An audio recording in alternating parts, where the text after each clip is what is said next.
Everybody knows about Armie Hammer. Everyone saw his rise and downfall in real time as the allegations came out, calling him an abuser, a cannibal. And like many people before, if at first I thought this was all a big joke and he was being canceled for no reason, after looking into it, boy oh boy, was I wrong. Was everyone wrong? This was real. It's real. And of course, the internet did its thing, did some more digging, and found out that actually Armie Hammer isn't the first. In fact, he's like the fourth or fifth in a long line of rich abusers who use women as tools, as objects to get what they want. And it's all told in this House of Hammer docuseries, 3 episodes that came out in 2022 by Discovery Plus. I watched it so you don't have to, and I'm here to give you a quick summary, the Cliff's Notes of what the this was all about. But before we dive into the story, make sure to like, comment, subscribe, support the channel, make us grow. And yeah, stick around, grab a snack, get yourself comfortable. There's a lot of bullet points that we have to get through. So let's do it. And we can all agree that boy bands are cringy as hell. So the Hammers, it all kind of starts with Armand and his father. Armand was an oil tycoon. He was very rich. He married a woman named Frances and used $100,000 of her money to invest in this oil company called Occidental Petroleum. And it went from like a small struggling business to basically the 11th largest oil company in the US. But we later find out that his father, Julius, so Julius is Armie Hammer's great-great-grandfather, was a Russian Jew who moved to America and became an active politician. He was the founder of the American Communist Party. And it said that Russians used the Hammer family to channel money into New York to fund the Communist Party, steal technology, and trade US secrets. After years of investigation, the CIA concluded that Armand Hammer was used to collect information for the KGB, effectively an agent of the Soviet Union. So this goes like really far back and into really old money, the kind of money that controls governments and policies, etc. And with his money came a lot of influence. He was known for attending these very elite, exclusive circles and parties, and he started using his wealth to influence politics, to blackmail important people. There's even a tape of Armand bribing the president of Venezuela. Why is that? This author, Edward Epstein, received some original papers of Armand Hammer from his son, Julian Hammer. And his influence was such that he was also involved in the Watergate scandal. He was one of the sources of the money. And later he was pardoned because of his contributions to political parties. His influence was needed. And to further prove that this man had no soul, basically, in July of 1988, there was the Occidental rig explosion in the North Sea, which was the worst accident on an offshore platform in the entire world. And an inquiry found that there was failure in compliance with safety regulations, which ultimately yielded no consequences to Armand Hammer. He just brushed it under the carpet and kept living his life as if nothing ever happened. And the way he would blackmail politicians, he would offer them illegal money, illegal cash bribes, and then record. He was known to be very aware of his surroundings, aware of everything his family members were doing, who they were involved with. So he would frequently record their conversations, videotape things, and he would hold on to these tapes as proof that these presidents, that these politicians were willing to venture into illegal territory, taking bribe money, etc. And I guess Julian, his son, kept all of those tapes, and then there was a tiff between the family, and out of spite, I guess, he gave all these papers to this journalist, and now we know about it. And he also used women. So he was married to Frances, and he had a mistress called Martha Kaufman. His wife found out about the affair, forced him to end the affair, and instead of ending the affair, Armand forced Martha Kaufman to change her name to Hillary Gibson, forced her to wear a wig and pretend to be a different woman in front of his wife. And guess what? The wife never found out, apparently. This is so evil. And this Martha, this mistress, was basically an object, a sex object. She had a schedule. She had to be available at certain times all the time. She could never travel too far. She couldn't be seen in public with certain types of people or certain men. She had to basically exist for the sole purpose of entertaining Armand whenever he wanted her. Sexually, physically, emotionally, you name it. Then we have Julian. Julian is like the cesspool of everything that's wrong with rich men. He was an alcoholic and a substance abuser. He was also a wife abuser. He abused his wife several times. He beat her up. His daughter, Casey, is the one who wrote a book that went viral on TikTok, thanks to influencers of our time that are constantly finding information. And Casey's mom, Julian's wife, tried to leave him several times, but his father, Armand, threatened her on occasion, saying that if she divorced his son, he would take her to court with his very expensive lawyers and basically destroy her financially. And that's exactly what happened. When they got divorced, she was taken to court and completely destroyed. I think Julian was ordered to only pay $200 a month in child support. So Casey then grew up the rest of her childhood only with her mom away from her family. And when she reconnected with her family, she realized her dad was completely off the rails. He was an alcoholic. He was constantly throwing parties full of drugs, full of alcohol. At these parties, the men would basically treat women as objects there just for their pleasure, and women were there because, you know, it's an affluent party with lots of rich men. Casey even found one day a box of photos, sexual photos, during one of her dad's parties the first time that she visited. It's nasty stuff for like a child to be seeing. He was even accused of killing someone in 1955. A friend of his had reminded him that he owed him $400, you know, just a petty gambling bet, a joke. This was while his wife was already pregnant with Armie's father, Michael, and Julian, when accused of owing money, shot the guy twice. And his father, Armand Hammer, gave $50,000 to a lawyer to make the case go away, basically, so that charges were never brought against his son, and he got away with murder, literally. So Julian also had some very interesting sexual proclivities, including a statement from a housekeeper that he had at the time who said that she got involved with him as well, and one night he took her to a gay bar, and she was like, "Whoa, you're flirting with these men way too much." So she left the party with a guy, went back home. Then Julian got home after, saw her there with a man, and got a shotgun, which was apparently his way of asserting dominance anywhere.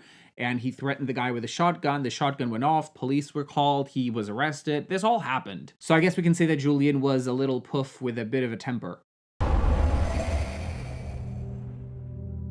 Then we have Michael. Michael is Armie's daddy. Several sources said that he used to boast about having a throne, which was 7 feet tall, had the family crest, the insignia on it, a chair with a hole in the seat, and a cage underneath. And he called it the naughty chair.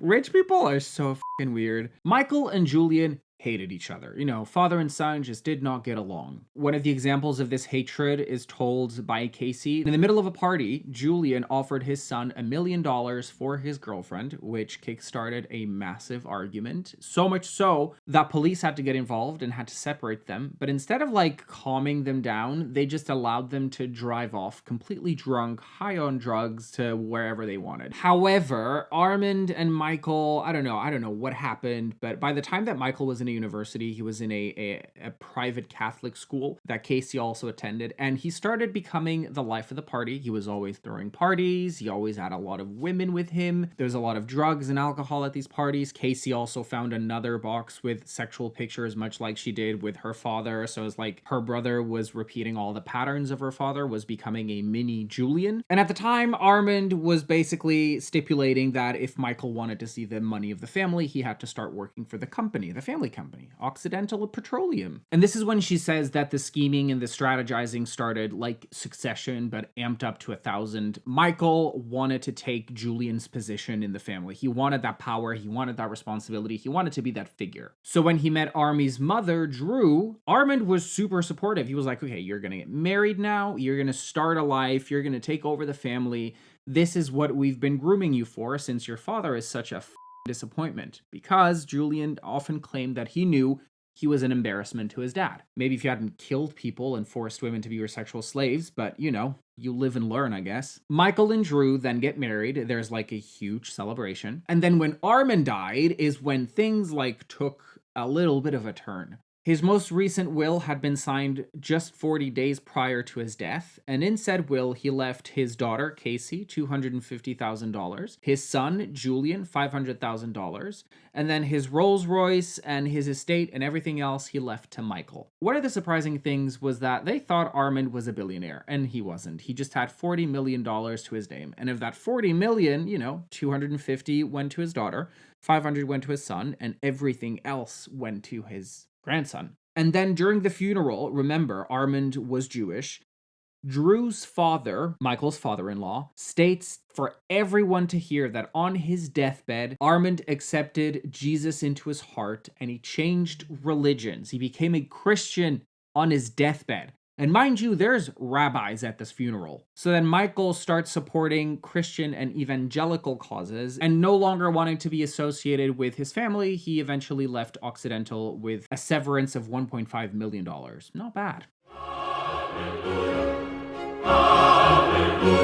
He started off with small roles here and there, like Gossip Girl, and then eventually got cast as the evil twins in The Social Network. This is when his career really started gaining momentum, because after this, he was in a few movies, but the box office was just not up to par, It was when he was casted in Call Me By Your Name that his meteoric rise really kicked in, because, like they say in the documentary, Hollywood loves actors that take these risks. Remember the risk of a straight actor going gay for pay for a role and to win an Oscar and prove to people out there that acting is acting and gay people are cool, as long as they're in a movie and not in real life. And the more he becomes a superstar, the more he's acting like a superstar. He has a wife and 2 kids. From the outside, it seems like he is the perfect movie star. And then the DMs start leaking. These images of messages that Armie allegedly sent his girlfriend, with sexual topics ranging from slight dominance to complete cannibalism. We go from I want to own you to I want to make barbecue out of your ribs, and I want to eat your glute muscles, and I want to make a fucking fish steak out of your tongue. I don't know. These images start leaking, and then drama pages start looking back at his public relationships, and they start reaching out to these women who've been in a relationship with him, one of them being Courtney, and she's like, yeah, no, these are absolutely true.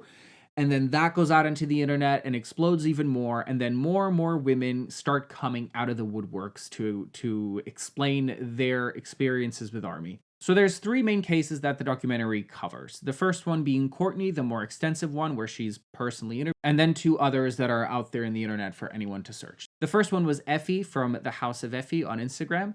She was this 24-year-old woman who hired Gloria Allred, who said that she had an on and off again romantic, sexual, intimate relationship with Armie Hammer from 2016 to 2020, which kind of tracks with the time that he was in Europe filming for Call Me By Your Name, I think, if I'm not mistaken. Then we have Courtney, who dated him shortly at the start of the pandemic, at the start of the lockdowns. And then we have Paige Lorenze, who dated him after that. And all 3 women report the same exact pattern. It all starts with a very innocent conversation, and it slowly develops into talking about life, talking about things. And then as he becomes closer and closer, it's like he's offering this safe spot with him, like he's a comforting person to have. He's constantly checking on you. He's doing everything right emotionally. And then slowly he starts introducing all of these proclivities of his, these fantasies, these interests, sexual interests that he has, which involve ropes and bondage and just BDSM, dominance, submission. I tell you what to do, you do what I tell you, I eat your body, literally, and you say thank you. That's and by introducing this topic slowly into their lives, and first it's a little bit of rope, and then it's just a little experience that I've never done before. He frames it as something that I want to do but have never tried with anyone, but you are my special girl because I want you and I to do this together, to share this beautiful experience together and grow as sexual beings. And they make a very strong point of separating BDSM from whatever this is, because BDSM requires constant communication and consent. And listen, we don't kink shame unless your kink is kink shaming. And he may have his kinks and whatever. I mean, listen, I'm not judging. I think it's weird.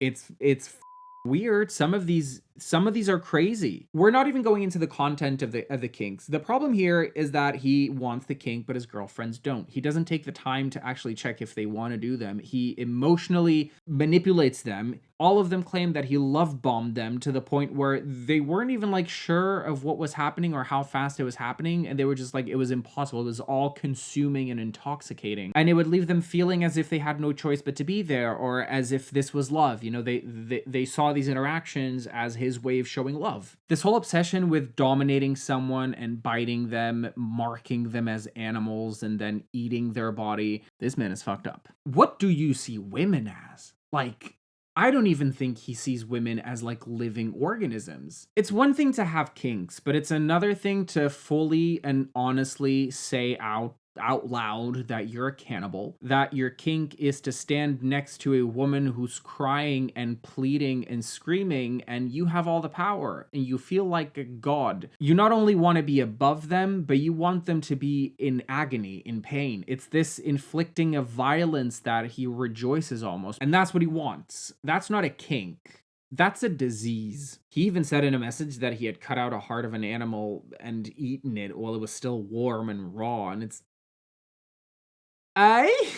if I f***ed you into a vegetative state, I'd keep you, feed you, wash you, and keep f***ing you till you are so sore and broken. I don't know, but to me, this is worse than wanting to barbecue my ribs. This is what are you, an necrophiliac? And so his tactic was to introduce his sick fantasies as BDSM and convince women to go along with it because it's BDSM. BDSM is established. Even if you've never practiced it, everyone has some sort of an idea, whether it's right or wrong, of what BDSM is. And then he can get in and slowly manipulate their perception of what BDSM actually is, start introducing his sick fantasies as BDSM when it actually isn't. He's a sick individual. Luckily, after his downfall, it was right in the middle of the Me Too and Time's Up era, so like people were not fucking about. You know, if there was like a hint of problematic behavior in any of them, blacklisted straight away.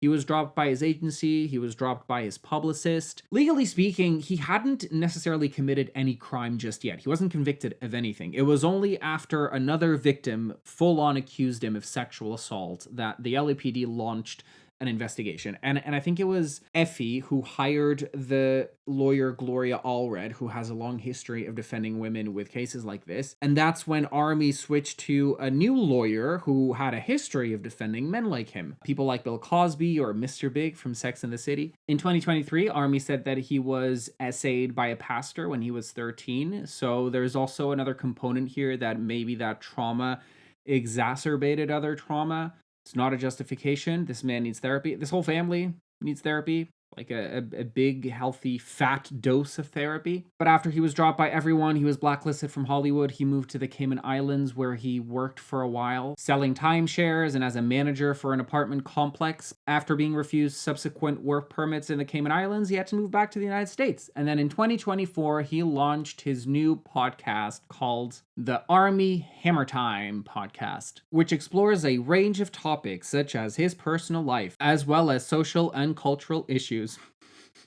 In a March 2025 episode of the Armie Hammer podcast, Hammer claimed to mental health coach Danny Cruz that he had previously used Grindr to organize a gay hookup, but said he was unable to go through with it after he failed to get aroused. Leave it to the gays. Leave it. I want to know who was the out there that saw Armie Hammer on Grindr and thought, this is my chance to get my hounded with some Hollywood.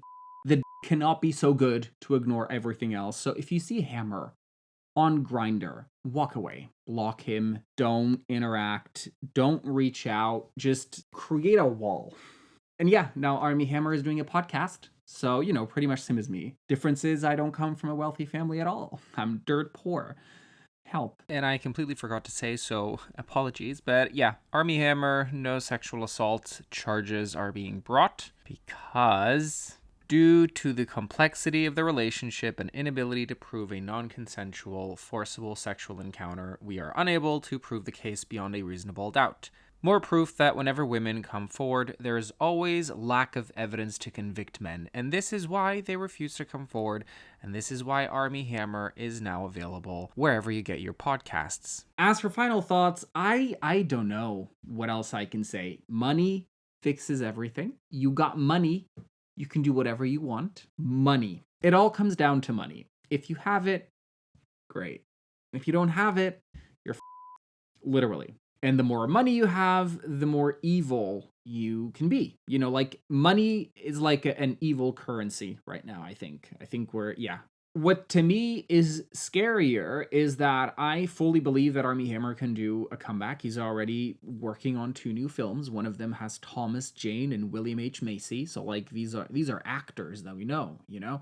So he is working on projects, and I wouldn't put it past him to be a big Hollywood star in a few years, because the way things are moving right now is that 10 years ago you'd get canceled for something like this. Right now you get a huge fan base that more than carries your career for another God knows how many decades. I don't know. The thing with money is that it doesn't matter what you can prove. It only matters what you can pay. The way that Armand Hammer was blackmailing politicians sounds exactly the same as the way Jeffrey Epstein was also blackmailing politicians. The way that they gather this information from world leaders to then use against them and to control the narrative behind the scenes. And the very simple fix for all of this is for politicians to stop being so awful and constantly accepting being put in compromising positions that can be used to alter the course of history against people's will. And now I'm pissed. So that's it for today. Thank you so much, guys, for tuning in. If you liked the video, make sure to like, comment, subscribe. Leave in the comment down below if you watched the documentary, what was the worst fact that you heard about this family? Because there's a lot. There's a lot of bullet points. Hope you enjoyed that. I'm thinking for my next video, there's this documentary, The Curious Case of Natalia Grace. Has to be one of the most fucked up stories that I've ever heard in my life. And they're now making a Hulu series about it with Ellen Pompeo. So let me know if you guys want me to dive into the actual documentary. It has 3 seasons. They were milking that story for all it's worth, but it's also really fucking worth it. Like it's bonkers. It's bonkers. And until next time, stay safe, stay sane, stay stupid, don't eat people, and stay stuttering. Bye, guys.